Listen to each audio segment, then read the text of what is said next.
Ethan Caldwell stood at the edge of his penthouse balcony, overlooking the glittering New York skyline. The sounds of laughter and clinking glasses from the party behind him seemed distant and hollow. Despite being surrounded by the city's elite, Ethan felt utterly alone. He gazed at his reflection in the glass railing, seeing a man who had everything money could buy, yet felt empty inside. At 45, Ethan had amassed a fortune that most could only dream of, but the pursuit of wealth had left him disillusioned. The endless cycle of business deals, social events, and superficial relationships had taken its toll. As dawn broke over the city, Ethan found himself wandering through Central Park, seeking solitude and a break from his gilded cage. The park was quiet, save for the occasional jogger or early morning dog walker. As he rounded a bend in the path, he noticed a figure hunched over a park bench. Curiosity piqued. Ethan approached the bench. A man in tattered clothes sat there, completely absorbed in his task. Jamal Rivers, though Ethan didn't know his name yet, was furiously sketching on a crumpled piece of paper. The intensity of his focus was palpable. Ethan cleared his throat, startling Jamal. "I'm sorry," Ethan said. "I couldn't help but notice your drawing. May I see it?" Jamal hesitated for a moment before handing over the paper. Ethan's eyes widened as he took in the intricate sketch of the park landscape. Despite the poor quality of the materials, the artistry was undeniable. "This is remarkable," Ethan said, genuine admiration in his voice. "Where did you learn to draw like this?"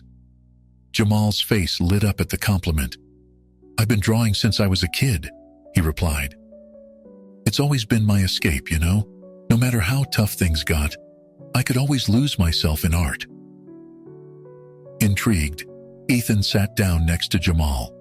For the next hour, he listened as Jamal shared his life story. Born and raised in the Bronx, Jamal had shown artistic promise from a young age. However, financial struggles and family obligations had forced him to put his dreams on hold. Despite facing homelessness and countless setbacks, Jamal maintained an unwavering optimism and passion for art. "I still believe that art can change lives," Jamal said, his eyes shining with conviction.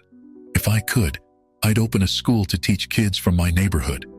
Show them that there's beauty in the world, even in the toughest places." As Jamal spoke, Ethan felt something stir within him.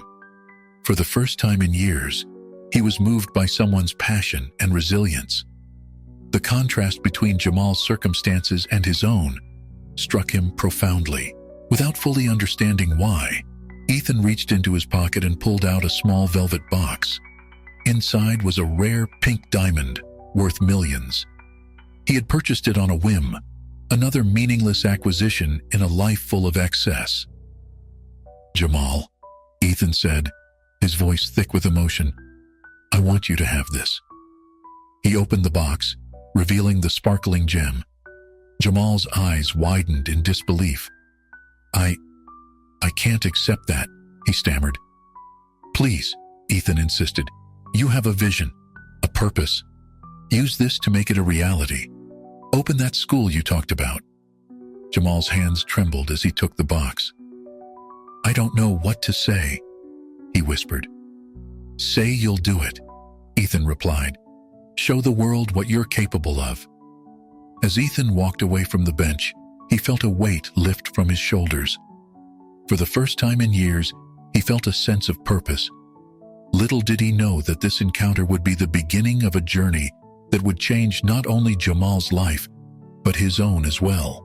The next morning, Ethan sat at his breakfast table, sipping coffee and absently flipping through the newspaper. Suddenly, a headline caught his eye.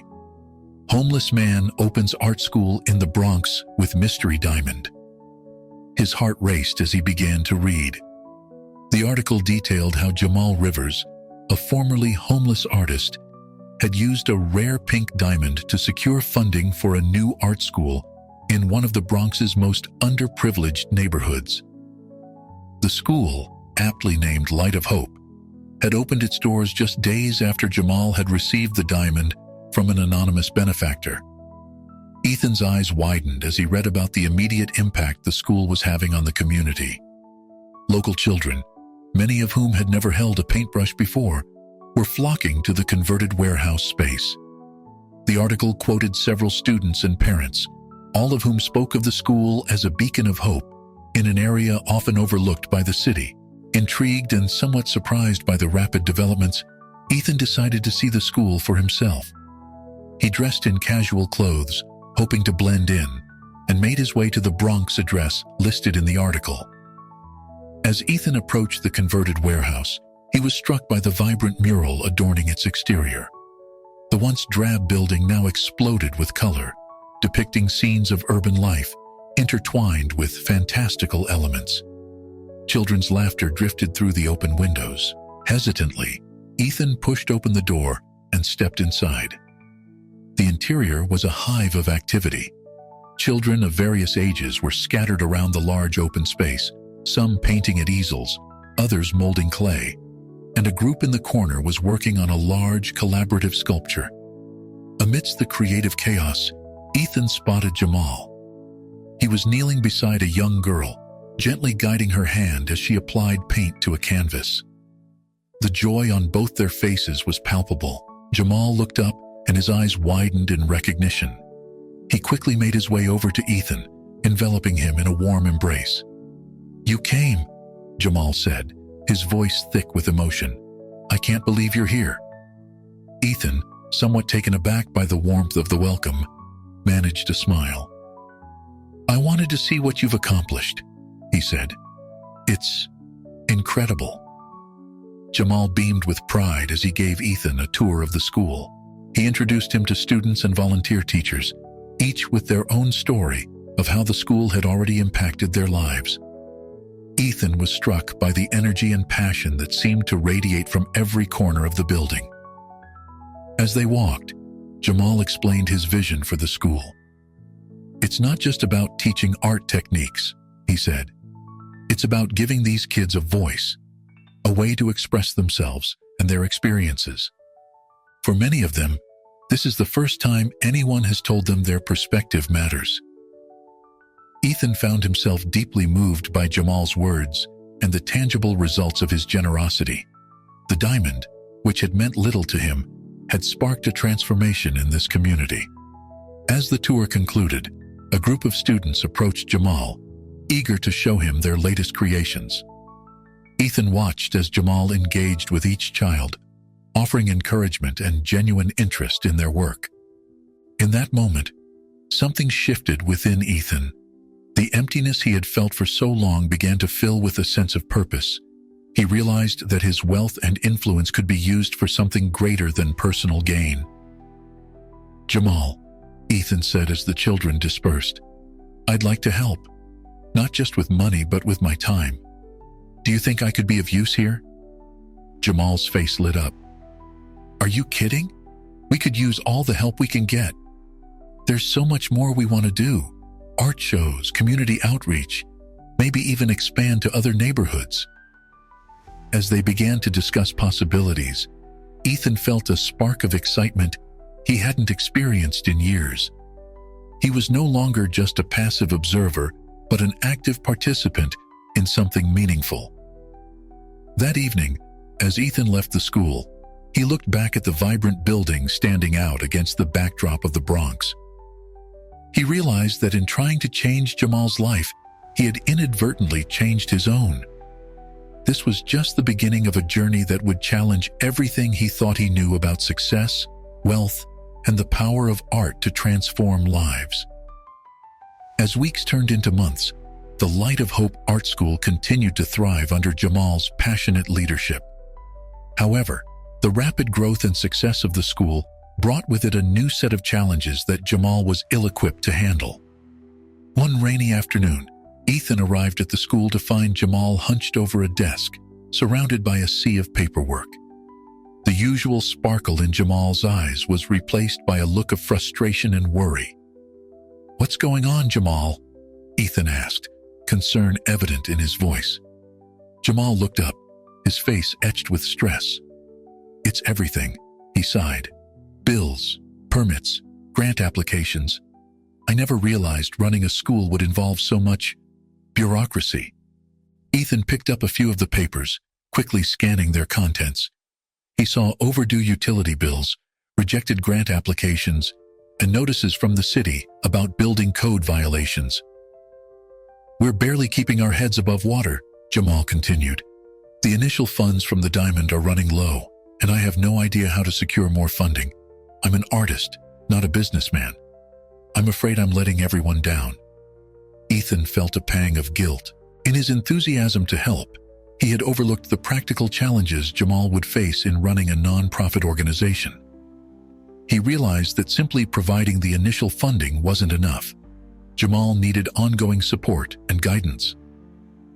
"Let me help," Ethan said, pulling up a chair. "I may not know much about art, but I do know about running a business." Over the next few hours, Ethan and Jamal pored over the school's finances and paperwork. Ethan explained the intricacies of budgeting, fundraising, and navigating city regulations. He was impressed by Jamal's quick grasp of these concepts, despite his lack of formal business education. As they worked, Ethan's mind raced with possibilities. He realized he could leverage his connections and influence to secure more stable funding for the school. "Jamal," Ethan said, "I think I can help with the funding issues.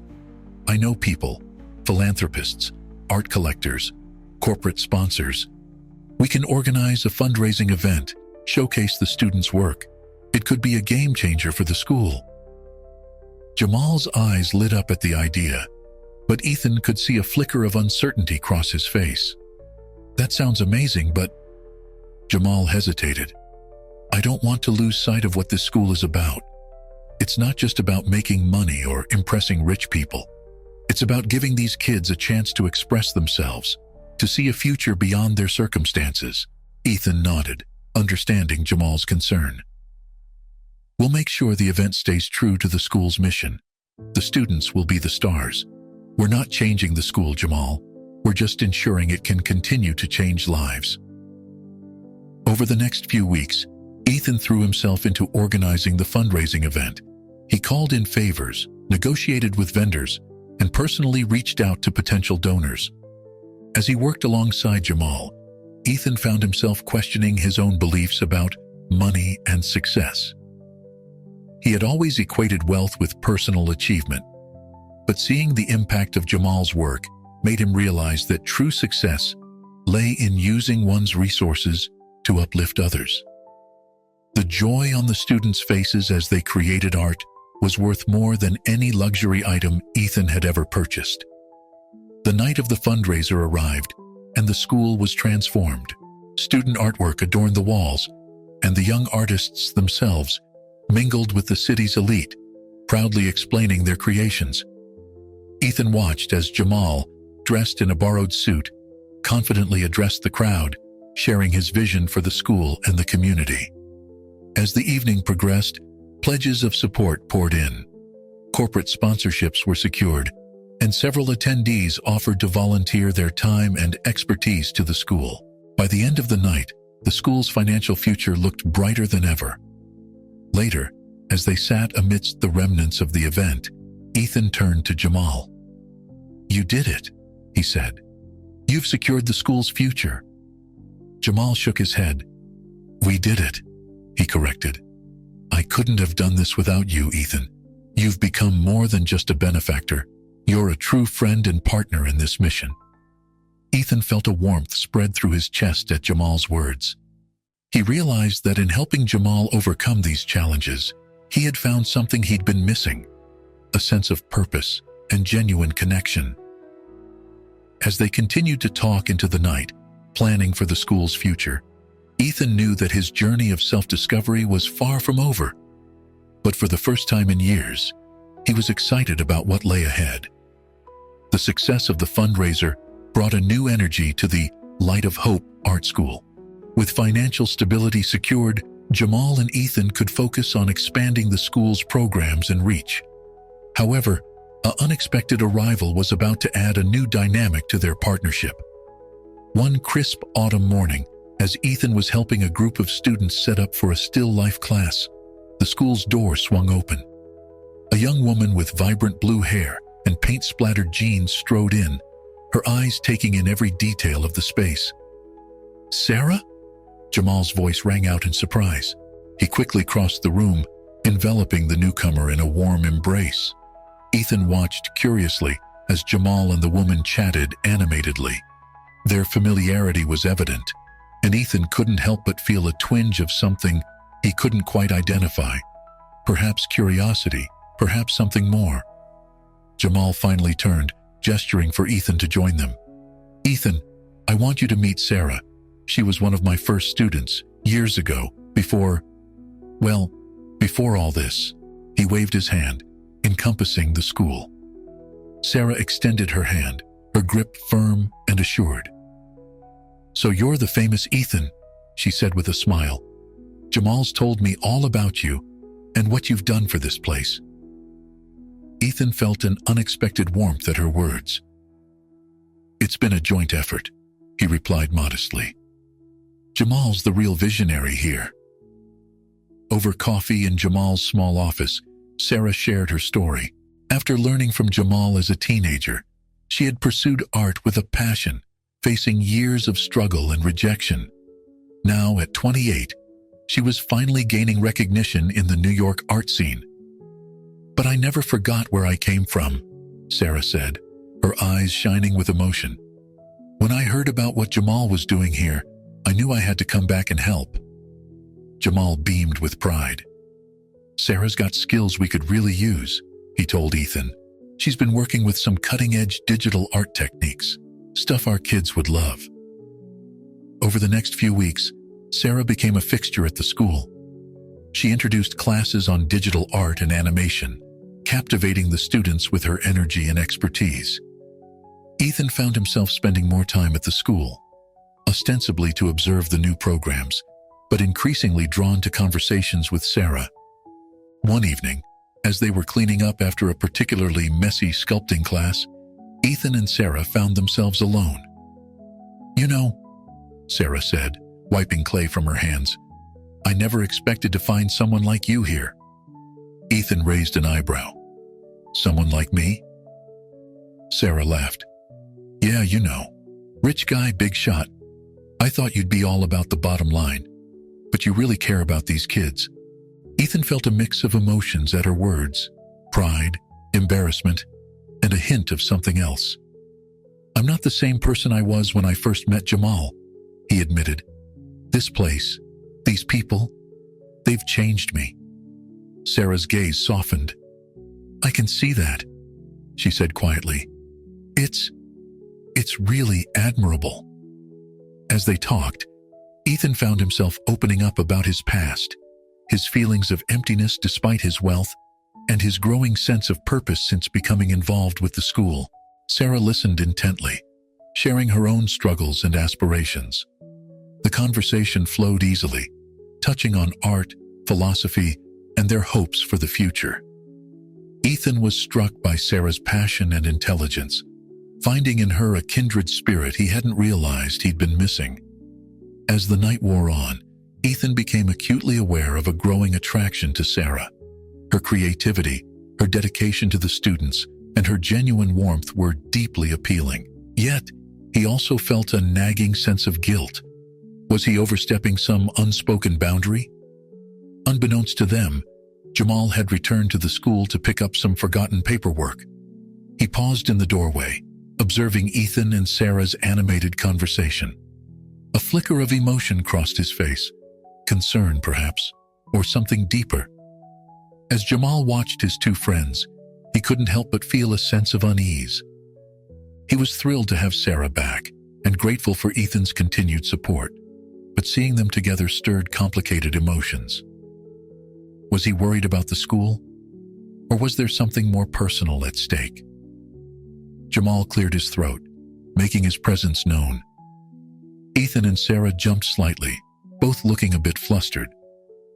"Sorry to interrupt," Jamal said, his tone carefully neutral. "Just forgot some papers." As Jamal gathered his things, an awkward silence fell over the room. The easy camaraderie of moments before was replaced by an undercurrent of tension, hinting at the complex dynamics that were beginning to develop between the three friends. The tension that had begun to simmer between Ethan, Jamal, and Sarah came to a boil one rainy afternoon at the school. Ethan had just finished discussing a potential partnership with a local tech company that could provide computers for a new digital art lab. He was eager to share the news with Jamal, but found him in a heated discussion with Sarah. "I'm just saying, we need to be careful," Jamal was saying, his voice uncharacteristically sharp. "We can't lose sight of our original mission." Sarah's response was equally tense. "The world is changing, Jamal. We need to give these kids every opportunity we can." Ethan cleared his throat, causing both to turn abruptly. "Is everything okay?" he asked, sensing the charged atmosphere. Jamal ran a hand over his face, visibly frustrated. "Ethan, can we talk? Privately?" Once in Jamal's small office, the floodgates opened. "What are we doing here, Ethan?" Jamal asked, pacing the small space. "First the fundraiser, now this tech partnership. It feels like we're moving away from what this school was meant to be." Ethan was taken aback.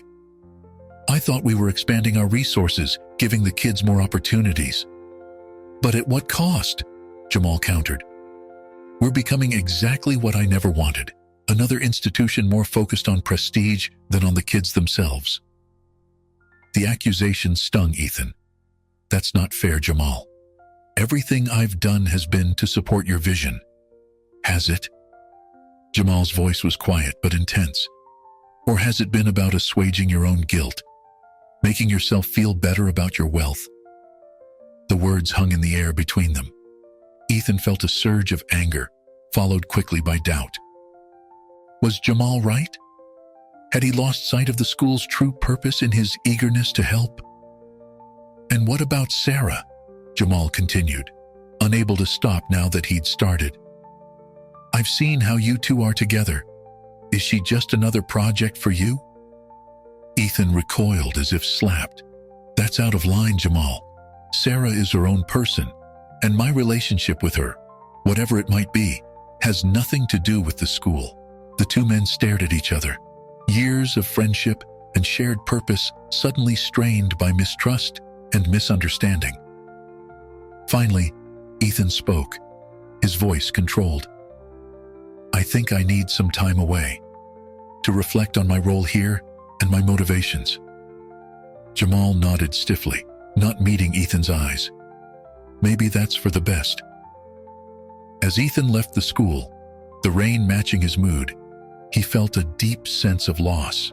He had thought he'd found purpose and connection at Light of Hope, but now everything seemed uncertain. Over the next few weeks, Ethan kept his distance from the school, immersing himself in his business affairs. But his heart wasn't in it. He found himself constantly thinking about the kids, about Jamal, about Sarah. Meanwhile, Jamal was facing his own crisis. Without Ethan's support and connections, the school's finances began to strain. Grant applications were rejected, and a few key donors pulled their support, citing concerns about the school's direction. Sarah tried to bridge the gap, working tirelessly to keep the programs running smoothly. But she too felt the weight of the unresolved tension. The situation came to a head when Jamal received a notice from the city. Due to budget cuts, they were reevaluating funding for community programs. Light of Hope was at risk of losing its space. Jamal sat at his desk, staring at the letter, feeling overwhelmed. He had started this school with nothing but a dream and a diamond. Now, despite all their success, it felt like everything was slipping away. In that moment, Jamal realized the true cost of his pride and fear. He had pushed away Ethan, doubted Sarah's intentions, all because he was afraid of losing control of his vision. With a heavy heart, Jamal picked up the phone. He needed help, and he knew there was only one person he could truly count on. "Ethan," he said when the call connected. "I'm sorry, I was wrong. We need you. The school needs you." There was a long pause on the other end of the line, Jamal held his breath, wondering if he had damaged their friendship beyond repair. Finally, Ethan's voice came through, warm and relieved. "I'm on my way, Jamal. We'll figure this out together." As Jamal hung up the phone, he felt a glimmer of hope. They had faced challenges before, but this would be their greatest test yet. The future of Light of Hope hung in the balance, and it would take all of them, Jamal, Ethan, and Sarah, working together to save it. Ethan arrived at the school just as Jamal was gathering the staff and volunteers for an emergency meeting. The atmosphere was tense. Worried whispers filled the air as people filed into the main art room. Sarah caught Ethan's eye as he entered, relief visible on her face. Jamal stood at the front of the room, the city's notice clutched in his hand. He looked tired, but determined. "I'm not going to sugarcoat this," he began. "The city is threatening to shut us down. Budget cuts, they say." A collective gasp went through the room. "But we're not going down without a fight." Ethan stepped forward, standing beside Jamal in a show of solidarity. "We've faced challenges before," he said, his voice steady. "This is just another hurdle we'll overcome together." Sarah joined them, completing the trio at the front of the room. "We need to show the city, and everyone else, what this place means to our community," she added. "We need to make some noise." The next hour was a flurry of ideas and planning. They decided to organize a peaceful demonstration outside City Hall, showcasing the students' artwork and the impact of the school on their lives. Ethan would leverage his media contacts to ensure coverage, while Sarah would coordinate with local artists to amplify their message. As the meeting dispersed, the three friends found themselves alone in the room. The tension from their previous disagreements still lingered, but it was overshadowed by a shared sense of purpose. "I'm sorry," Jamal said, breaking the silence. "I let my fears and insecurities get the best of me. This school, it's become my whole life. The thought of losing it, or of it changing into something I didn't recognize, it scared me." Ethan placed a hand on Jamal's shoulder. "I understand, and I'm sorry too. I should have been more sensitive to your vision, to what this place means to you." Sarah looked between them, a small smile on her face. "We all want the same thing," she said, "to give these kids a chance, to show them the power of art. We're stronger together." The day of the demonstration arrived, and the area in front of City Hall was transformed into an outdoor gallery. Students' paintings, sculptures, and digital art pieces were displayed proudly, each accompanied by a statement about what the school meant to its creator. Jamal, Ethan, and Sarah moved through the crowd, talking to reporters, city officials, and community members. They shared stories of lives changed, of hope restored, of futures brightened through art. As the demonstration reached its peak, Ethan found himself standing at the podium, facing a sea of faces and cameras. He took a deep breath, thinking of how far he'd come since that fateful morning in Central Park. "A wise man once told me that art can change lives," Ethan began, his eyes finding Jamal in the crowd. "I didn't fully understand what he meant then, but now, looking at what the Light of Hope has accomplished, I do." He gestured to the artwork surrounding them. "These pieces aren't just paint on canvas or clay shaped by hands. They're dreams made visible. They're proof that, with the right support and opportunity, anyone can create beauty, can tell their story, can shape their future." Ethan's voice grew stronger, fueled by genuine passion. Closing this school wouldn't just be a budgetary decision. It would be silencing voices that deserve to be heard. It would be dimming lights that have only just begun to shine. As he spoke, Ethan noticed movement in the crowd. City council members were huddling together, speaking in hushed tones. The mayor herself had arrived, her expression thoughtful as she took in the scene. "We're not asking for charity," Ethan continued. "We're asking for investment. In our youth, in our community, in our shared future. The return on that investment, it's all around you. It's in every piece of art, every smiling face, every life touched by what happens within the walls of Light of Hope. As Ethan concluded his speech, the crowd erupted in applause. He stepped back, feeling a mix of exhaustion and exhilaration. Jamal and Sarah joined him, their faces reflecting the same complex emotions. The mayor approached them, her security detail parting the crowd. "You've certainly made your point," she said, her tone unreadable. "I'd like to discuss this further. Perhaps we can find a solution that works for everyone." As the mayor led them towards City Hall for further discussions, Ethan, Jamal, and Sarah exchanged glances. They knew this was just the beginning of a new challenge, but for the first time in weeks, they felt united and hopeful. The future of Light of Hope was still uncertain, but they were ready to face it together. The weeks following the demonstration were a whirlwind of meetings, negotiations, and planning. The mayor, impressed by the community's support for Light of Hope, had agreed to a compromise. The school would keep its space, but they needed to prove their value through measurable outcomes and increased community engagement. Ethan, Jamal, and Sarah threw themselves into the challenge, working tirelessly to meet the city's requirements while staying true to their mission. Their renewed partnership, strengthened by the recent trials, proved to be their greatest asset. As part of their efforts to showcase the school's impact, they organized a grand art exhibition, inviting the entire community to see the students' work. The event was scheduled for a warm Saturday evening, transforming the school and the surrounding block into a vibrant outdoor gallery. On the day of the exhibition, the school buzzed with excitement. Students carefully arranged their pieces, while volunteers set up refreshment stands and information booths. Ethan oversaw the logistics, ensuring everything ran smoothly. Jamal moved from student to student, offering words of encouragement and last-minute advice. Sarah coordinated with local artists who had come to support the event, creating an atmosphere of collaboration between established professionals and aspiring young creators. As the sun began to set, casting a golden glow over the neighborhood, people started to arrive.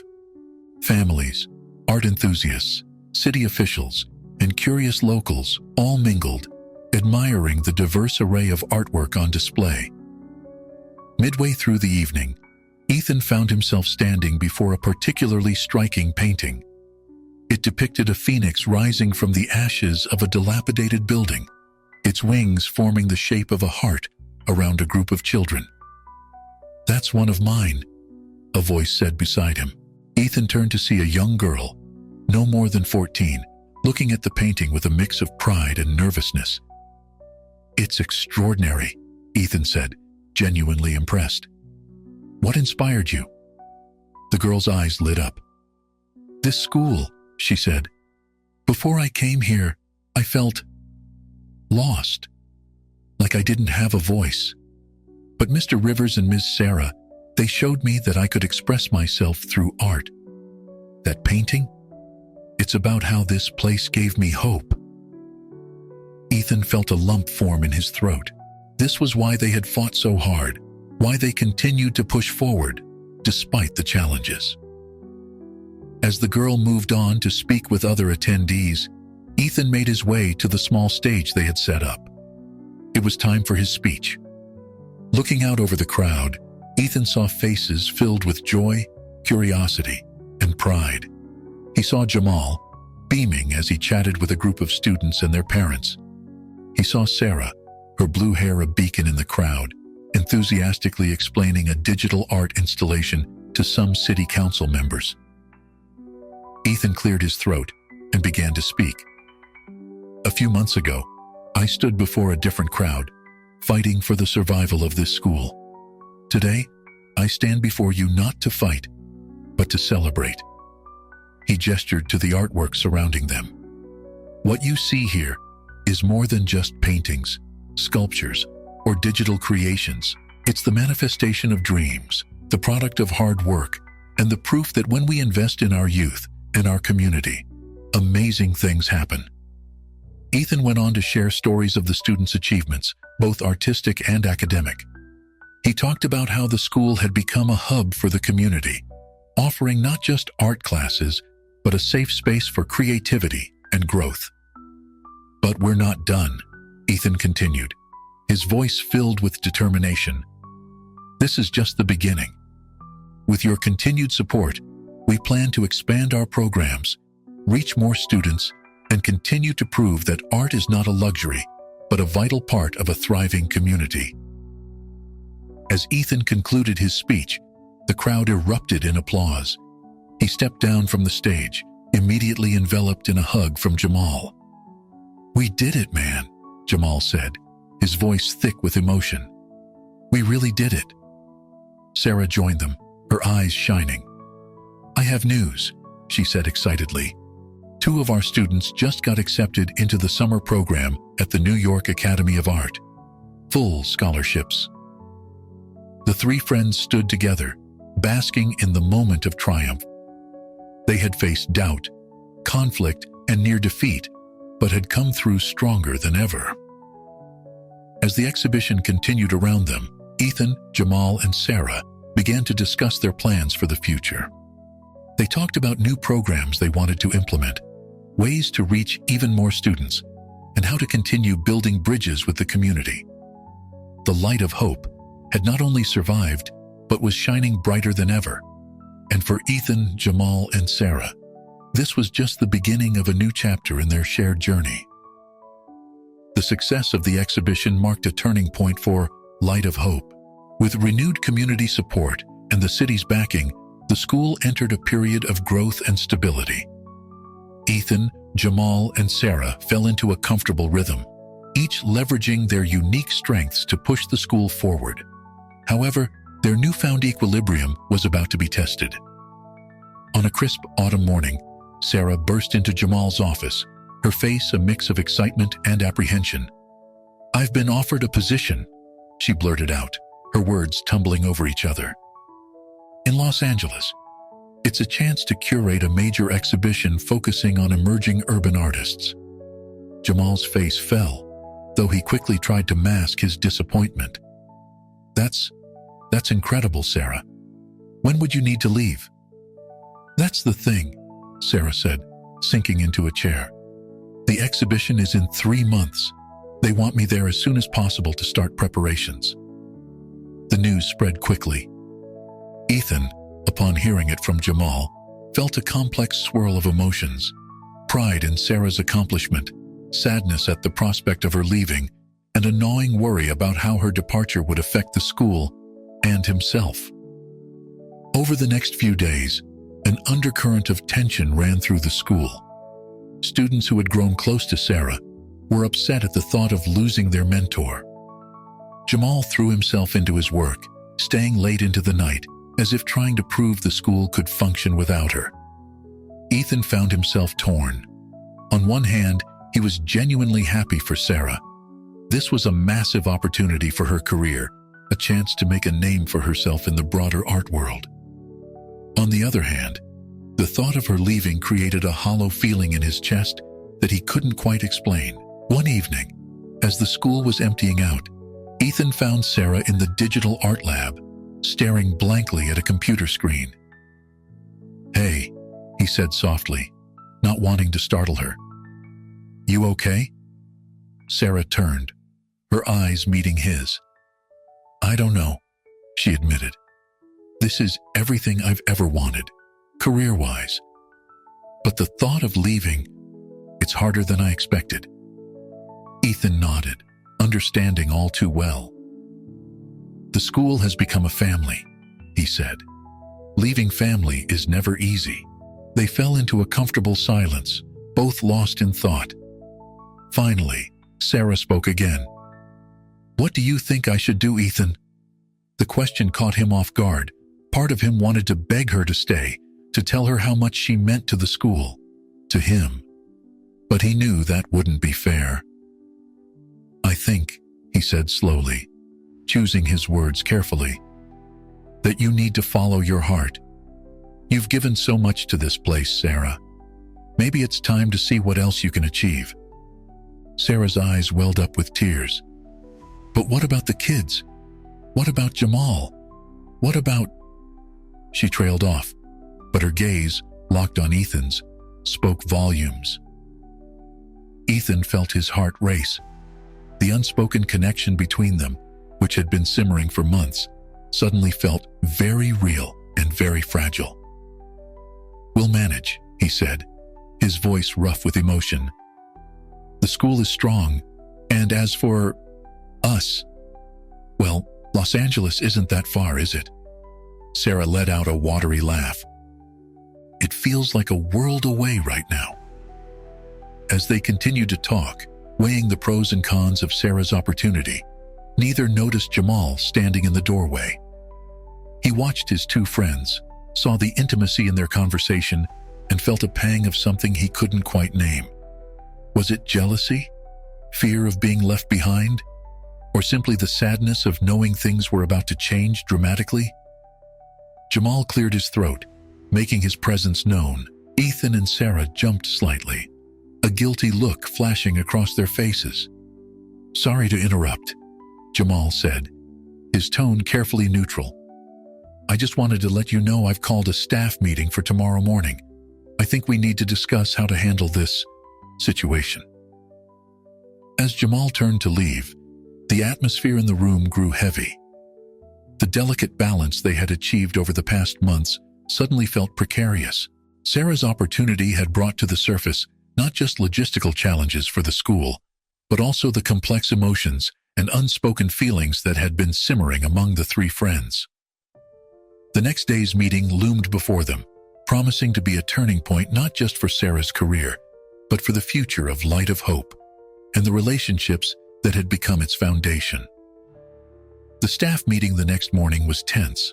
Jamal had gathered everyone in the main art room, the same space where they had rallied together to save the school just months ago.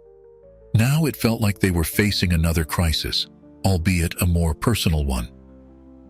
Jamal cleared his throat, his usual easy demeanor replaced by a more somber tone. "As some of you may have heard, Sarah has received an incredible opportunity in Los Angeles." He paused, letting the news sink in for those who hadn't yet heard. "While this is great news for Sarah, it obviously presents some challenges for us." Sarah stood up, her face a mix of excitement and guilt. "I want you all to know that this decision isn't easy for me. Light of Hope has become my home, and you've all become my family." As Sarah continued to speak, detailing her potential new role and what it could mean for her career, Ethan watched the room. He saw the disappointment on the students' faces, the concern from other staff members, and the carefully masked pain in Jamal's eyes. When the meeting ended, the room buzzed with whispered conversations. Ethan made his way to Jamal, who was gathering his notes with shaking hands. "Jamal," Ethan started, but Jamal cut him off. "Not now, Ethan. I need some time to process this." With that, Jamal strode out of the room, leaving Ethan standing alone. The rest of the day passed in a blur of awkward interactions and half-finished conversations. As evening fell, Ethan found himself wandering the empty halls of the school, his mind a whirlwind of conflicting emotions. He was so lost in thought that he almost collided with Sarah as she exited the digital art lab. "Ethan," she said, surprise evident in her voice. "I thought everyone had gone home." "I couldn't leave," Ethan admitted. "There's too much unresolved." Sarah nodded, understanding in her eyes. "I know. I feel like I'm being torn in two directions." The words tumbled out of Ethan before he could stop them. "Then stay. We need you here. I need you here." Sarah's eyes widened at his admission. For a moment, the air between them crackled with unspoken feelings. Then softly, she replied, "Ethan, I can't make this decision based on us, whatever us might be." Ethan felt his heart sink, even as he knew she was right. "I understand," he said, his voice rough with emotion. I can't help but feel like we're losing something important here." "We're not losing anything," Sarah insisted, reaching out to grasp his hand. "No matter what happens, what we've built here, this school, our friendship, it's not going to disappear." Their moment was interrupted by the sound of approaching footsteps. They turned to see Jamal rounding the corner, his face clouding over as he took in the scene before him. "Am I interrupting something?" Jamal asked, his tone sharp. Ethan and Sarah quickly stepped apart, but the damage was done. The tension that had been building for months finally boiled over. "What's really going on here?" Jamal demanded. "Is this why you're so eager to leave, Sarah? And you, Ethan, is this why you've been so distracted lately?" "Jamal, it's not like that," Sarah began, but Jamal cut her off. "Isn't it? I've seen the way you two look at each other. I'm not blind." The hurt in Jamal's voice was palpable. "I thought we were in this together, all of us, for the kids, for the community. But it seems like you both have other priorities." Ethan felt a surge of anger at Jamal's accusation. "That's not fair, Jamal. Everything I've done has been for this school, for your vision." "My vision?" Jamal laughed bitterly. "This stopped being just my vision a long time ago, Ethan. Or at least I thought it had. I thought we were partners in this." The three friends stood in tense silence. Years of friendship and shared purpose suddenly strained to the breaking point. The air was thick with unspoken words and hurt feelings. Finally, Sarah spoke, her voice quiet but firm. "We need to talk about this, all of us. Really talk. No more hiding, no more pretending everything's fine when it's not." Ethan and Jamal nodded, both recognizing the truth in her words. As they made their way to Jamal's office for what promised to be a difficult conversation, the future of their friendship, and possibly the future of Light of Hope itself, hung in the balance. The coming discussion would test the strength of their bonds and force them to confront not just Sarah's potential departure, but the complex emotions and unspoken tensions that had been simmering beneath the surface for far too long. The tension in Jamal's office was palpable as Ethan, Sarah, and Jamal sat in uncomfortable silence. The weight of unspoken words and suppressed emotions hung heavy in the air. Just as Jamal opened his mouth to speak, a sharp knock on the door startled them all. "Mr. Rivers," a young voice called out. "Are you in there? It's important." Jamal sighed, running a hand over his face. "Come in," he called out, his voice weary. The door swung open, revealing Marcus, one of their most promising students. His face was flushed with excitement, a stark contrast to the somber mood in the room. "Mr. Rivers, Miss Sarah, Mr. Ethan." Marcus nodded to each of them, slightly out of breath. "I'm sorry to interrupt, but I had to tell you. I just got off the phone with the MoMA. They want to include my piece in their Young Visionaries exhibit." The news hit like a thunderbolt, instantly dispelling the tension in the room. Jamal's face broke into a wide grin, all traces of his earlier anger vanishing. "Marcus, that's incredible," he exclaimed, rising to embrace the young artist. Sarah clapped her hands together, her eyes shining with pride. "I knew that piece was special. Marcus, you've worked so hard for this." Ethan, momentarily stunned by the sudden turn of events, quickly recovered. "This is a big deal, Marcus. The MoMA? That's a game changer." Marcus nodded, his excitement palpable. "And it's all because of you guys. Light of Hope gave me the chance to discover my talent, to believe in myself. I never would have even dreamed of something like this before." As Marcus continued to share details about the upcoming exhibit, Ethan noticed a shift in the room.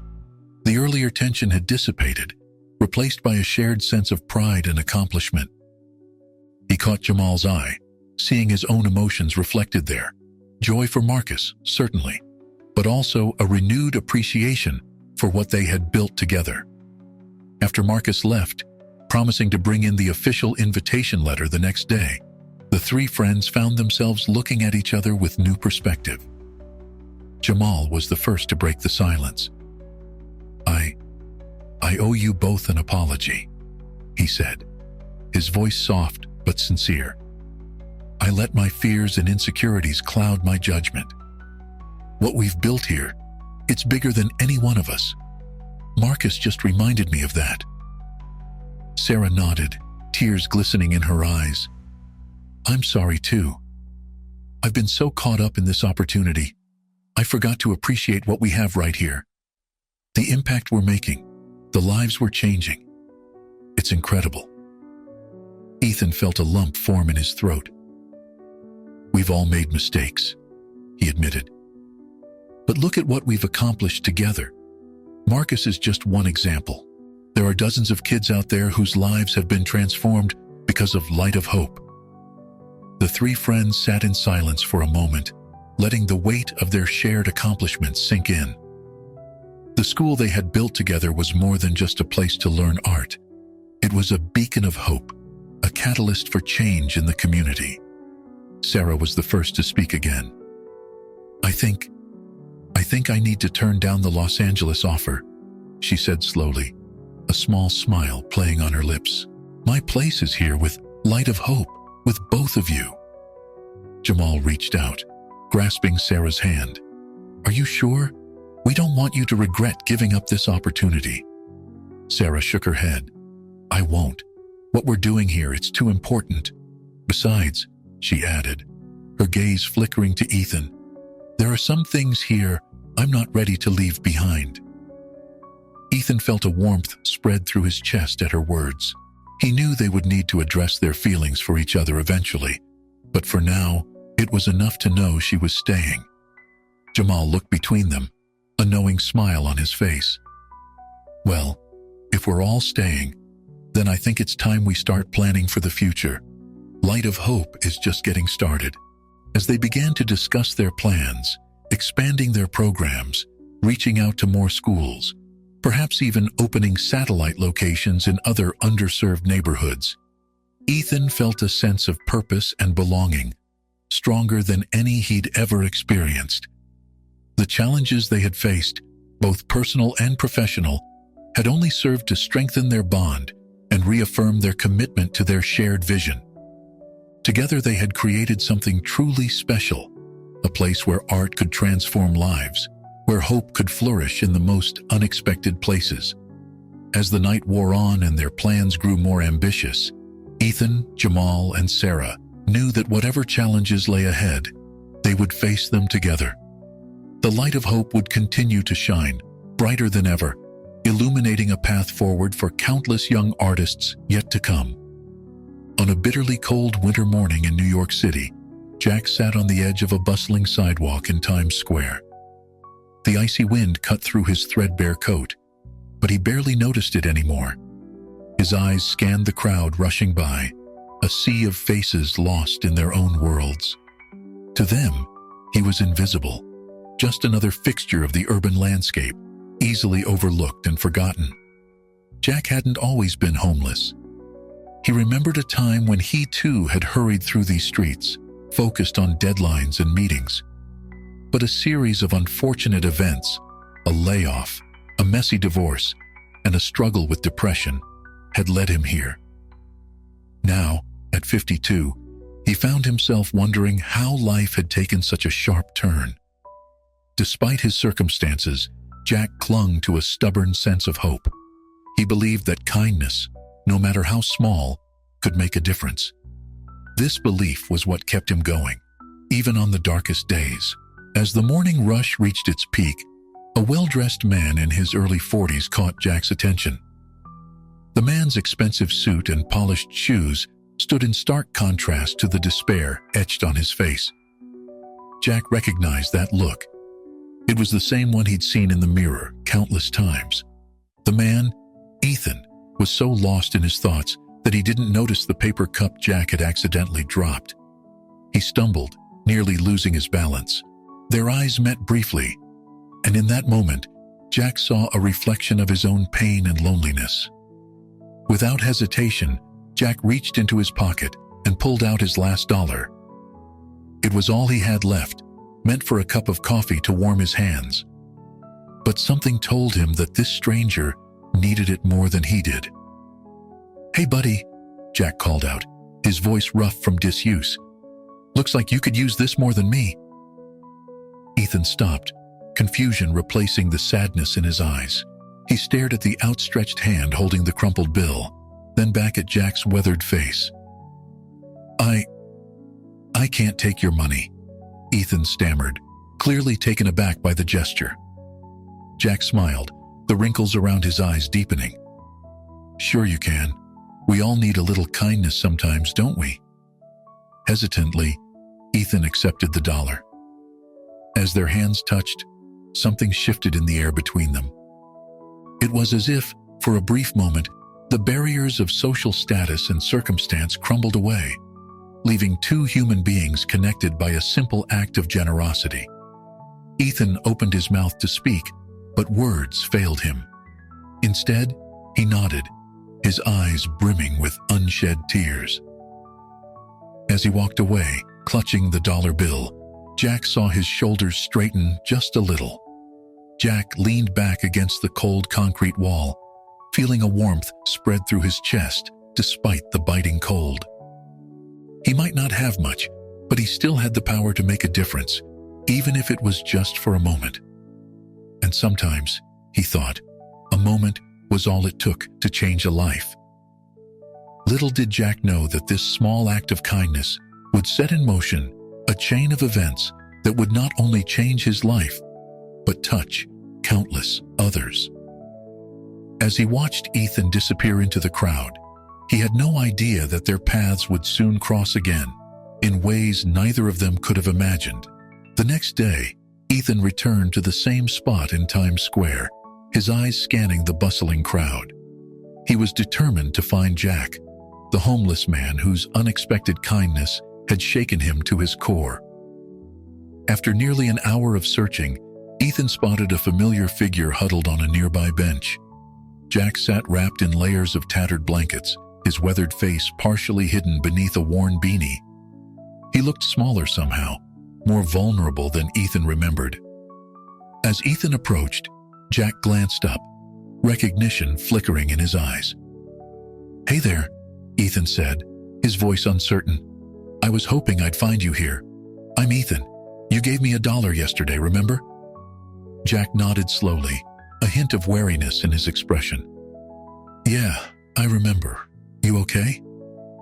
Ethan took a deep breath. "I am, thanks to you. Listen, I was wondering if you'd like to grab a coffee with me. There's a diner just around the corner." Jack hesitated, clearly surprised by the invitation.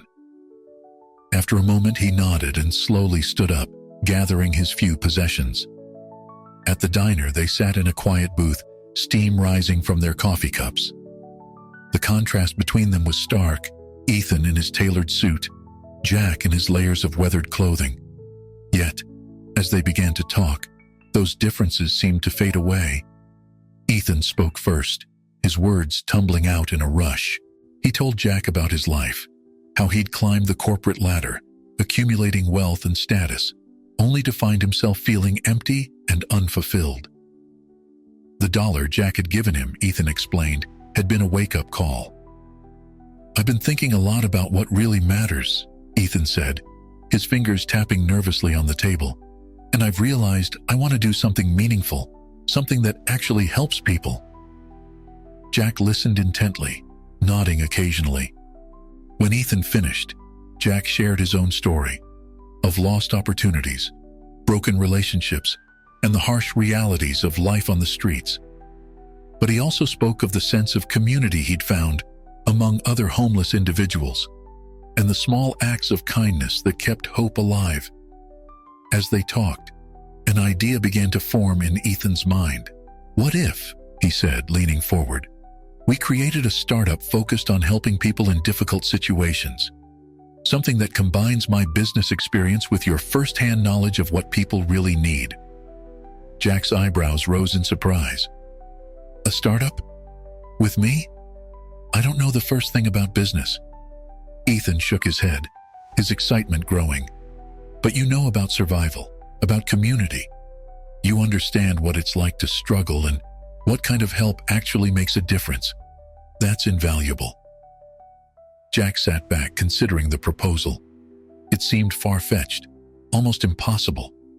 And yet, there was something in Ethan's earnest expression that made him want to believe it could work. "I'm not sure I'm the right person for this," Jack said slowly. "But if you think I can help, I'm willing to give it a shot." Ethan's face lit up. "That's all I'm asking for. We'll figure it out together." As they left the diner, both men felt a sense of possibility they hadn't experienced in years. Jack, who had long felt invisible to the world, now saw a chance to make a real difference. Ethan, who had everything money could buy but lacked purpose, felt a renewed sense of direction. Neither of them knew exactly what lay ahead, but they were ready to face the challenges together. As they parted ways, agreeing to meet again the next day, both Jack and Ethan felt the stirrings of hope, a feeling that had been absent from their lives for far too long. The unlikely partnership between a homeless man and a disillusioned millionaire was about to begin, setting in motion a series of events that would change not only their lives, but the lives of countless others in ways they couldn't yet imagine. As Jack and Ethan began working together on their startup idea, they quickly realized the challenges that lay ahead. Their first major hurdle came in the form of a meeting with potential investors, set up through Ethan's business connections. The meeting took place in a sleek, high-rise office building that made Jack feel out of place the moment he stepped through the glass doors. Despite Ethan's efforts to make him feel comfortable, including a new set of clothes, Jack couldn't shake the feeling that he didn't belong. As they entered the conference room, Jack felt the weight of skeptical gazes upon him. The investors, a group of well-groomed men and women in expensive suits, eyed him with a mixture of curiosity and doubt. Ethan began the presentation confidently, outlining their vision for a company that would provide practical, direct assistance to those in need. But when it came time for Jack to speak about his experiences and insights, he found himself stumbling over his words, intimidated by the corporate environment. The investors' questions were pointed and sometimes harsh. "How can someone with no business experience contribute to this venture?" one asked bluntly. Another questioned the viability of their ideas, suggesting that existing charities already covered their proposed services. By the end of the meeting, both Jack and Ethan felt deflated. As they left the building, Jack's shoulders slumped. "Maybe this was a mistake," he muttered. "I'm not cut out for this world." Ethan, however, refused to give up. "No, Jack. We just need to approach this differently. Your perspective is valuable. We just need to find the right way to present it." In the days that followed, Jack found himself reflecting deeply on his life experiences. He thought about the countless nights he'd spent on the streets, the people he'd met, the systems he'd navigated. Slowly, he began to see how his unique viewpoint could indeed be an asset. One evening, as they worked late in Ethan's apartment, Jack suddenly sat up straight. "You know," he said, "we've been thinking about this all wrong. We're trying to fit our ideas into their mold, but what if we created something entirely new?" Excited by Jack's enthusiasm, Ethan listened as his partner outlined a series of innovative ideas. Jack proposed a mentorship program where formerly homeless individuals could guide others through the process of rebuilding their lives. He suggested a skills exchange platform where people could offer their talents in return for assistance. Each idea was rooted in Jack's first-hand understanding of what truly helps people in difficult situations. As Jack spoke, Ethan furiously took notes, his excitement growing. He began to see how they could merge Jack's grassroots knowledge with his own business acumen to create something truly unique. Their brainstorming sessions became more frequent and productive. Jack, growing more confident in his role, became a constant source of inspiration and innovation. He challenged Ethan's assumptions and pushed him to think beyond traditional business models. Ethan, in turn, helped Jack refine his ideas and present them in ways that would appeal to investors and partners. Their different backgrounds and experiences which had initially seemed like a barrier, were becoming their greatest strength. As weeks passed, their friendship deepened. They shared meals, swapped stories, and learned from each other's vastly different life experiences. Ethan found himself humbled by Jack's resilience and wisdom, while Jack was inspired by Ethan's determination and business savvy. Their partnership was evolving into something neither had expected, a true friendship built on mutual respect and a shared vision. As they prepared for their next investor meeting, both men felt a renewed sense of purpose and confidence. They were no longer just a homeless man and a millionaire trying to start a business. They were partners, each bringing invaluable insights to their shared dream. The road ahead was still uncertain, but together, Jack and Ethan felt ready to face whatever challenges came their way. Their unlikely alliance was not just changing their own lives, but was on the verge of creating something that could impact countless others. As Jack and Ethan's startup began to take shape, Jack found himself facing a personal challenge he had long avoided: reconnecting with his estranged daughter, Sarah. The thought of reaching out to her after years of absence filled him with a mixture of longing and dread. One evening, after a particularly productive brainstorming session with Ethan, Jack mustered the courage to broach the subject. "I have a daughter," he said quietly, his voice heavy with emotion. "I haven't seen her in years. I think it's time I tried to make things right." Ethan, sensing the importance of the moment, listened attentively as Jack shared his story. He learned about the divorce, Jack's struggles with addiction, and the gradual erosion of his relationship with Sarah. As Jack spoke, the pain of those lost years was evident in his voice. With Ethan's encouragement, Jack decided to take the first step.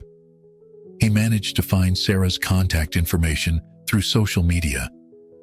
His hands shook as he dialed her number, half expecting her to hang up as soon as she heard his voice. To his surprise, Sarah agreed to meet him. They arranged to meet at a small cafe, neutral ground for what promised to be an emotional encounter. On the day of the meeting, Jack arrived early, his nerves on edge. When Sarah walked in, he almost didn't recognize her. The little girl in his memories had grown into a poised young woman. As their eyes met, Jack felt a rush of emotions: pride, regret, and an overwhelming desire to make things right. The first few minutes were awkward, filled with stilted small talk and long silences.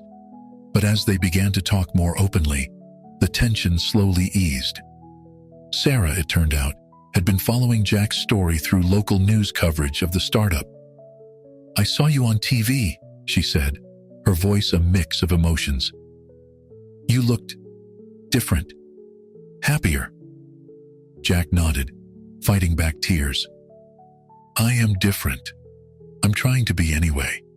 Sarah, I know I can't make up for all the time I've lost, but I want you to know how sorry I am for everything." As they talked, Sarah revealed something that stunned Jack. She was working for a non-profit organization that helped homeless individuals reintegrate into society. The coincidence seemed almost too perfect to be true. "I guess in a way, I've been trying to understand you," Sarah admitted. "To understand what you went through." Jack was overwhelmed by the realization that his daughter had chosen a path so closely aligned with his own newfound purpose. It felt like a sign, a chance for redemption he never thought he'd have. As their conversation deepened, Jack shared his experiences on the streets and his new venture with Ethan. Sarah listened intently, occasionally asking questions or offering insights from her own work. "Dad," she said, using the term for the first time in years, "I can't pretend the past didn't happen, but I'm proud of what you're doing now, and I'd like to be a part of it, if you'll let me." Jack felt a weight lift from his shoulders. He hadn't dared to hope for forgiveness, let alone the chance to work alongside his daughter. "I'd like that more than anything," he replied, his voice thick with emotion.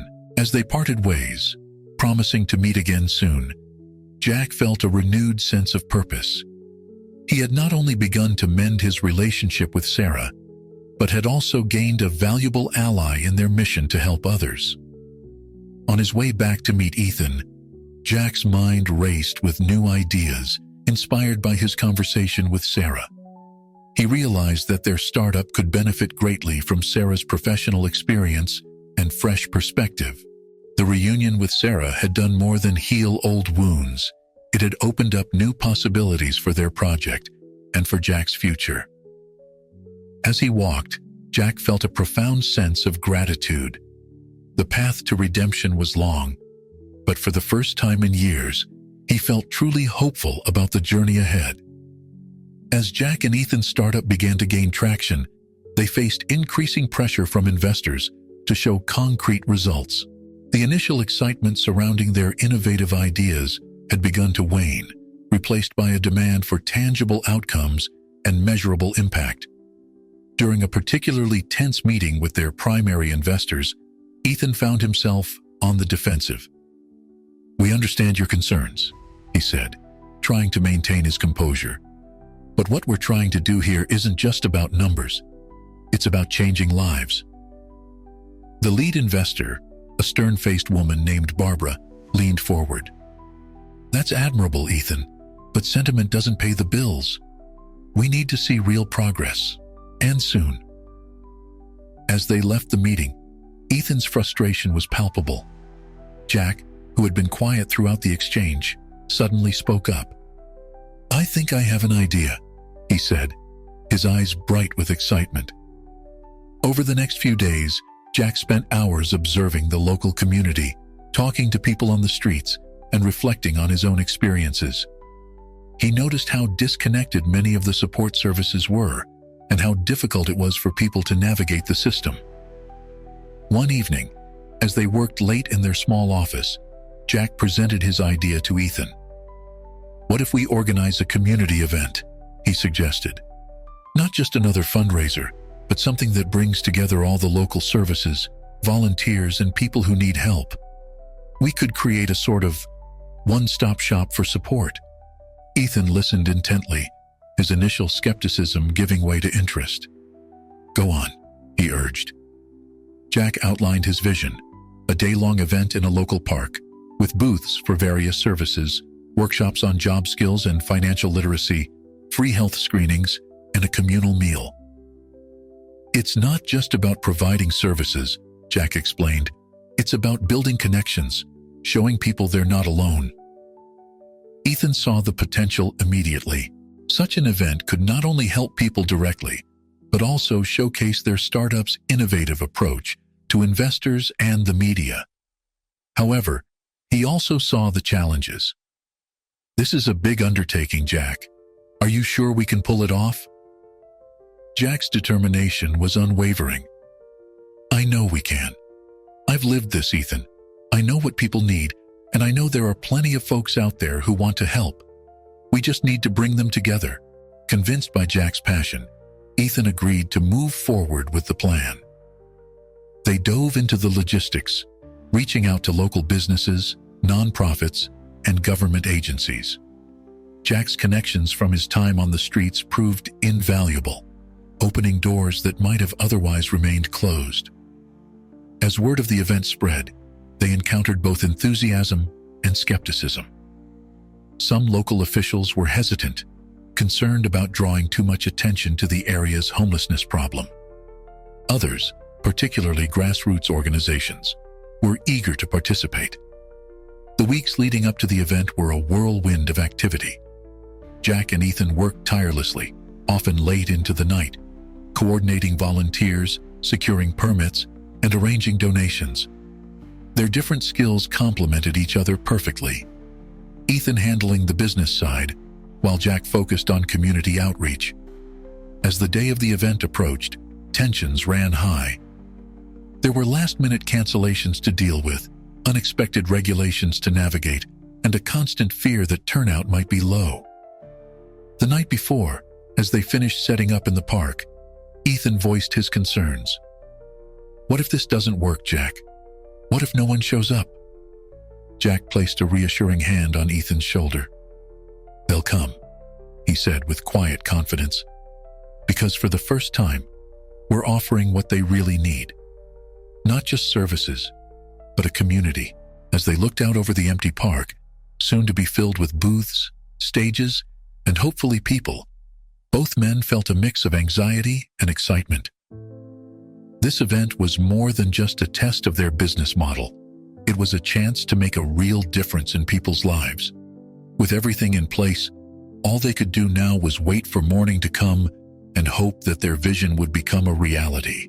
The success or failure of this event could determine the future of their startup and, more importantly, impact the lives of countless individuals in need.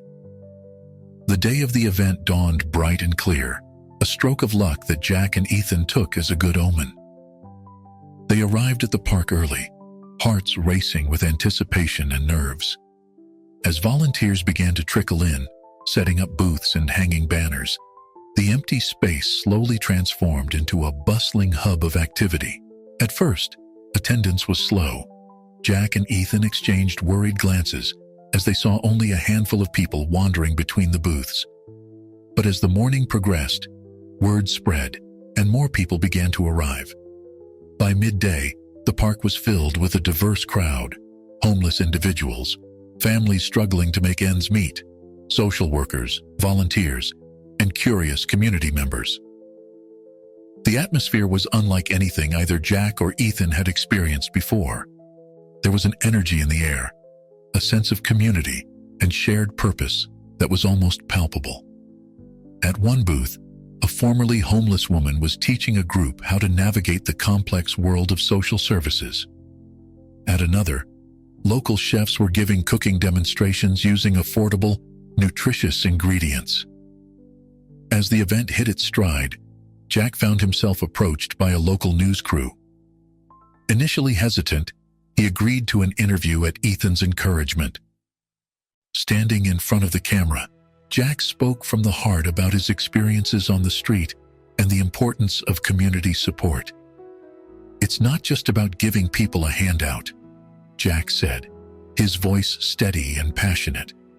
"It's about giving them the tools and the support to rebuild their lives. Everyone here has something to offer, something to teach. We're all in this together." His words resonated with viewers, and soon social media was buzzing with clips from his interview. People were sharing the event location, encouraging others to come down and participate.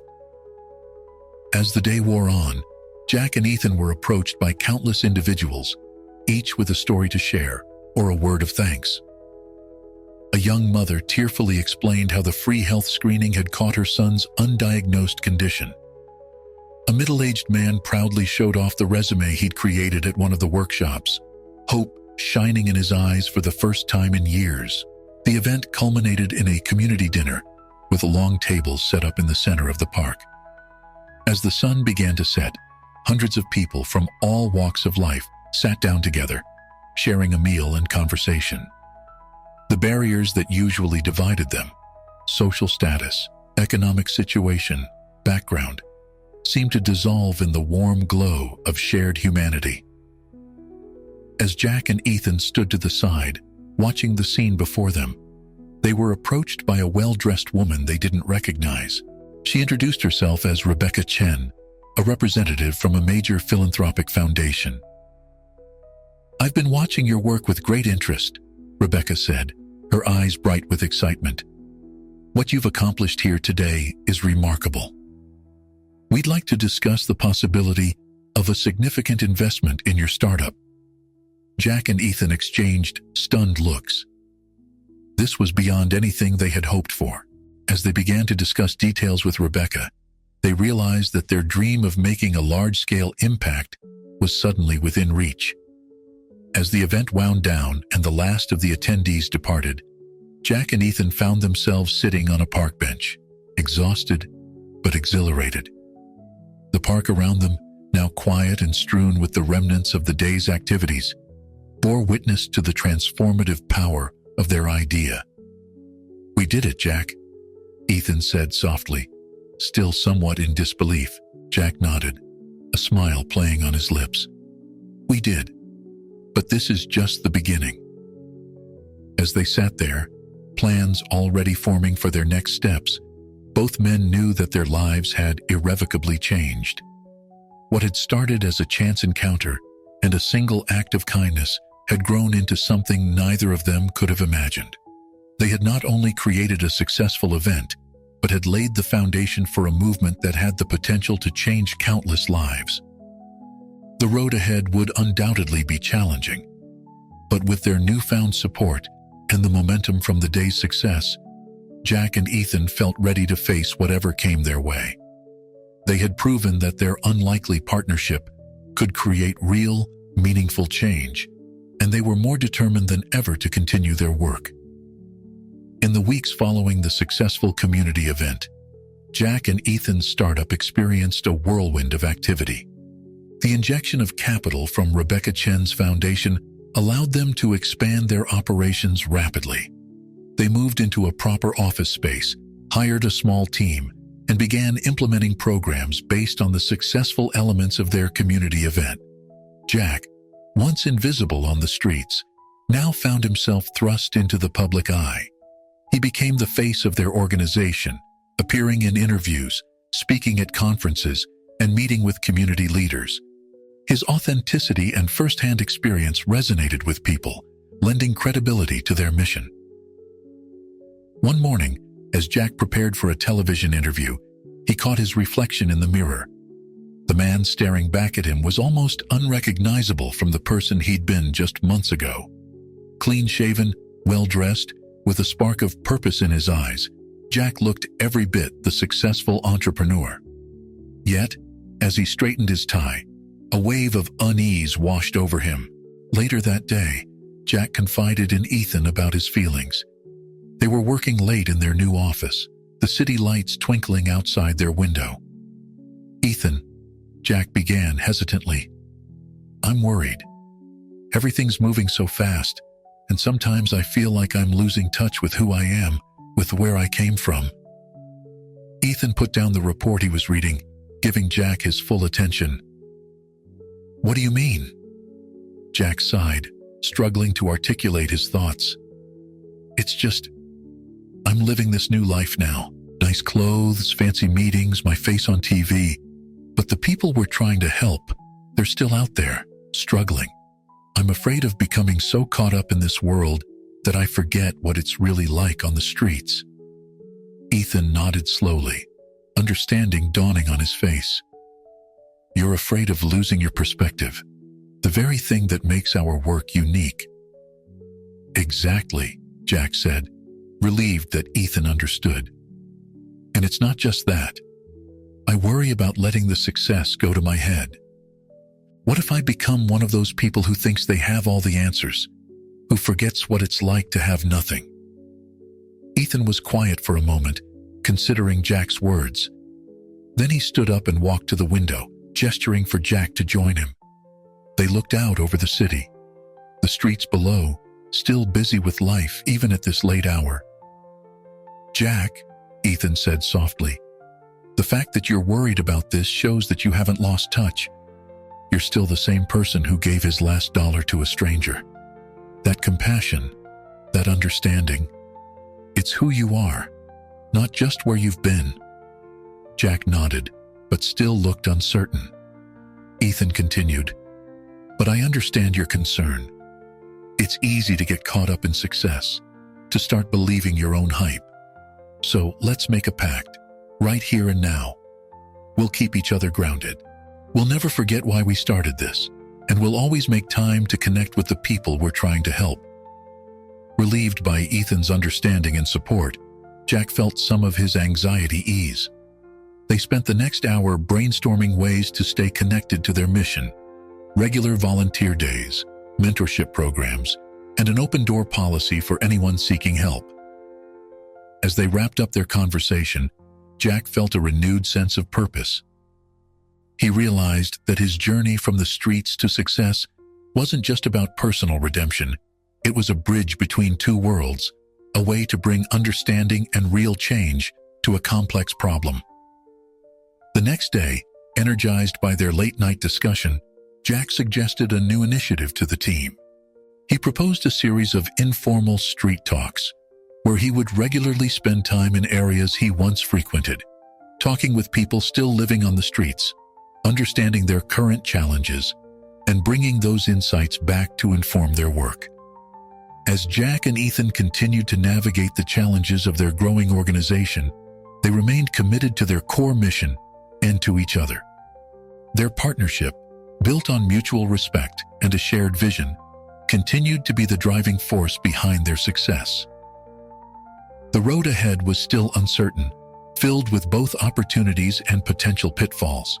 But together, they felt equipped to face whatever challenges came their way, always remembering the simple act of kindness that had started it all. As their startup continued to grow and gain recognition, Jack felt an increasing urge to use his newfound platform to directly impact the lives of those still struggling on the streets. After much contemplation and discussion with Ethan, Jack decided to launch a mentorship program specifically targeted at helping homeless individuals rebuild their lives. The program, which they named Street to Success, was designed to pair homeless individuals with mentors who had experienced homelessness themselves and had successfully transitioned back into stable housing and employment. Jack, of course, would be one of the first mentors. When Jack presented the idea to their board of directors, he spoke passionately about the importance of peer support and lived experience. Who better to guide someone through this journey than someone who's walked that path themselves, he argued. The board, impressed by Jack's conviction and the potential impact of the program, gave their full support. Launching the mentorship program proved to be both challenging and rewarding. Jack spent countless hours on the streets, talking to people, building trust, and identifying potential participants. He remembered all too well the skepticism and mistrust that came with years of broken promises and disappointment. One of Jack's first mentees was a young man named Mike, who reminded Jack of himself at a younger age. Mike had been living on the streets for 2 years after losing his job and battling addiction. At first, Mike was resistant to Jack's offers of help, but Jack's persistence and understanding eventually won him over. Over the course of several months, Jack worked closely with Mike, helping him navigate the complex systems of social services, supporting him through rehab, and eventually assisting him in securing a job and temporary housing. The transformation in Mike was remarkable, and his success story became a powerful testament to the effectiveness of their program. As word of the mentorship program spread, more and more people reached out for help. Jack found himself juggling his responsibilities as a mentor with his role as a public figure and co-founder of the organization. The work was exhausting, but deeply fulfilling. Ethan, inspired by Jack's dedication, decided to get more directly involved as well. He began offering business skills workshops to program participants, teaching them about financial literacy, resume writing, and interview skills. The synergy between Jack's street-level approach and Ethan's business acumen created a comprehensive support system that addressed both immediate needs and long-term sustainability. The success of Street to Success didn't go unnoticed. Other cities began reaching out, interested in implementing similar programs. Jack and Ethan found themselves traveling, sharing their model, and helping other communities set up their own mentorship initiatives. One evening, after a particularly grueling day of meetings and mentoring sessions, Jack and Ethan sat in their office, reflecting on how far they'd come. "You know," Jack said, a hint of wonder in his voice, "when I gave you that $1, I never imagined it would lead to all this." Ethan smiled, nodding in agreement. "It's amazing how one small act can set off such a chain reaction. But you know what's even more incredible? The ripple effect of what we're doing now. Each person we help has the potential to go on and help others." As they continued to talk, they realized that their partnership had become more than just a business relationship. They had become true friends, each bringing out the best in the other. Ethan's drive and business acumen complemented Jack's compassion and street smarts perfectly. Their conversation was interrupted by a call from Rebecca Chen, the foundation representative who had initially invested in their startup. She had exciting news. A major national news program wanted to feature their organization and the Street to Success program in a primetime special. As Jack hung up the phone, he turned to Ethan with a mix of excitement and trepidation. "This could be huge for us," he said. "A chance to reach even more people, to show the country that change is possible." Ethan nodded, understanding both the opportunity and the pressure this would bring. "Whatever comes next, we'll face it together," he said, extending his hand to Jack. As they shook hands, both men felt a sense of anticipation. They had come so far, yet they knew this was just the beginning.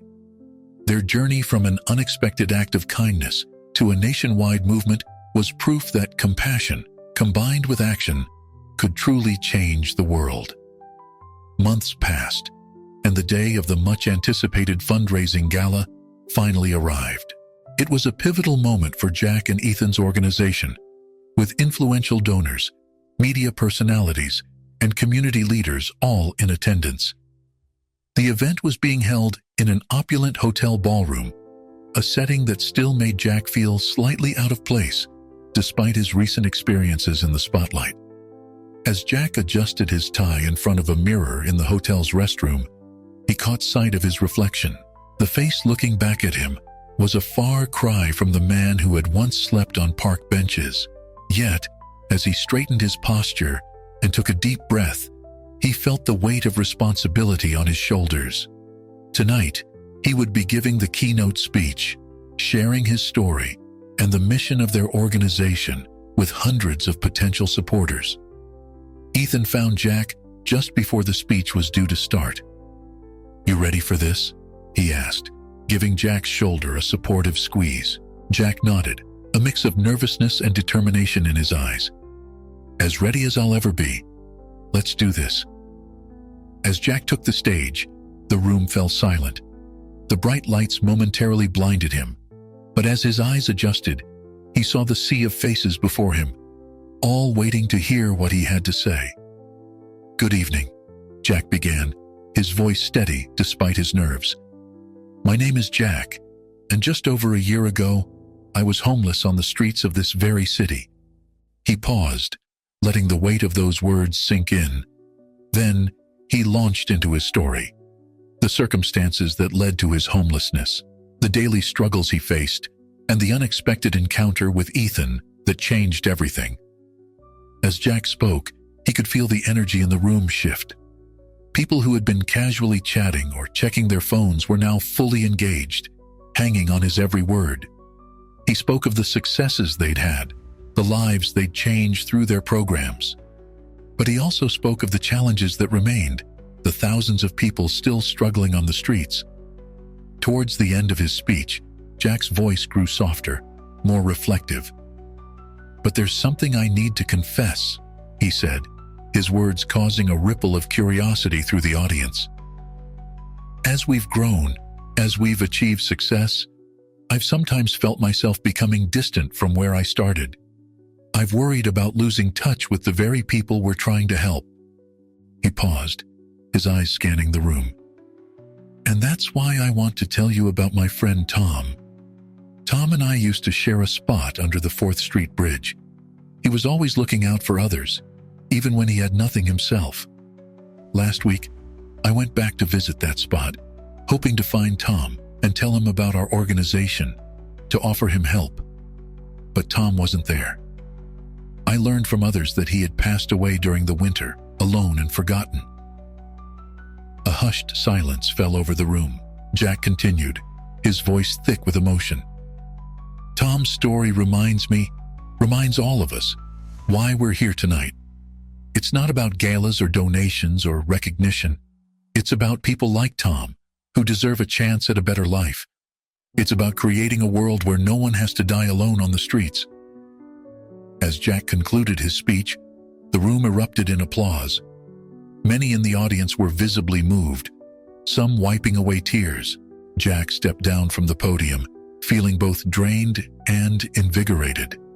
The rest of the evening passed in a blur of handshakes, congratulations, and pledges of support.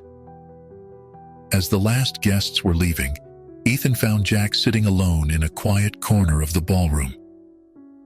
"That was incredible, Jack," Ethan said, sitting down beside him.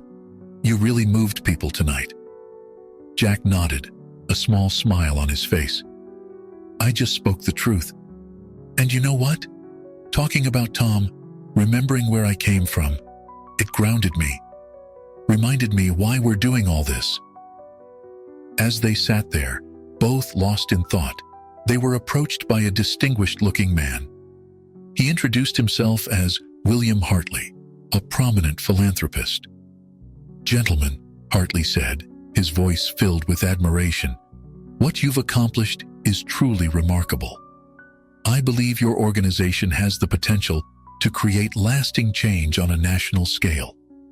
I'd like to discuss the possibility of a major expansion with significant backing from my foundation." Jack and Ethan exchanged surprised looks.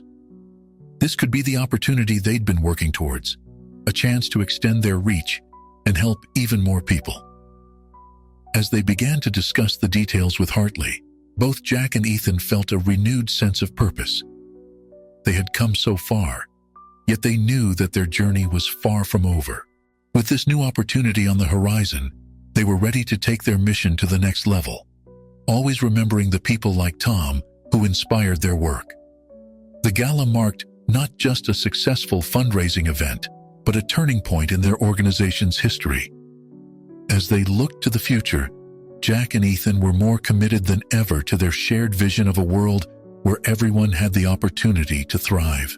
As Jack and Ethan left the gala, still buzzing from the success of the evening and the potential of William Hartley's offer, Ethan suddenly grew quiet. They were walking through the quiet streets, the city's nighttime skyline glittering around them. "Jack," Ethan said, his voice uncharacteristically hesitant, "there's something I need to tell you. Something I should have told you a long time ago." Jack stopped walking, sensing the seriousness in Ethan's tone. "What is it?" Ethan took a deep breath. "Remember when we first met, how I told you I was just another businessman who'd lost his way?" Jack nodded, and Ethan continued. "Well, that wasn't the whole truth. I'm actually the adopted son of Robert Kensington." Jack's eyes widened in surprise. Robert Kensington was a well-known business magnate who had lost everything in the financial crisis a few years back. The story had been all over the news. "When my adoptive father's empire crumbled, I couldn't handle it," Ethan explained. "I felt lost, purposeless. That's why I was wandering the streets that day when you gave me that $1. I've been too ashamed to tell you the truth, afraid it might change how you saw me or our mission." Jack was quiet for a moment, processing this revelation. Then, to Ethan's surprise, he started to laugh. "You know what's funny?" Jack said. "Years ago, when I first became homeless, your father's foundation helped my ex-wife and daughter. They provided temporary housing and job placement services. Without that help, who knows where they might have ended up?" Ethan stared at Jack in disbelief. "Are you serious?" Jack nodded, a smile spreading across his face. "Life has a funny way of coming full circle, doesn't it? Your father's kindness helped my family when I couldn't. And now here we are, working together to help others."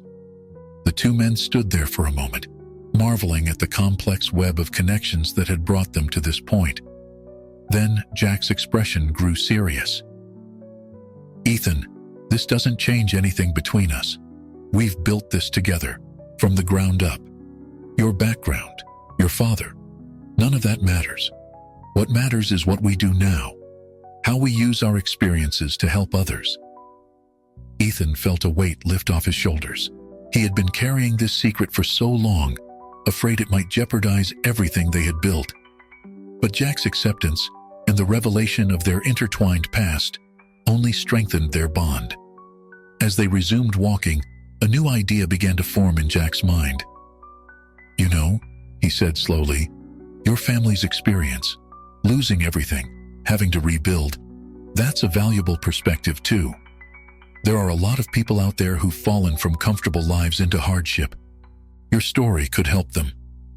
Ethan nodded, considering the possibility. You're right, and maybe we could use some of my family's old business connections to expand our reach even further. Their conversation continued long into the night as they explored new possibilities for their organization. They discussed how they could combine Jack's grassroots approach with Ethan's business world connections, creating a comprehensive support system that could help people at all levels of society who had fallen on hard times. As the first light of dawn began to break over the city, Jack and Ethan found themselves back at their office building. They were exhausted but exhilarated, their minds racing with new ideas and plans. You know, Jack said as they stood looking up at the building that housed their growing organization, when I gave you that $1, I thought I was just helping one person get through one day. I never imagined it would lead to all this.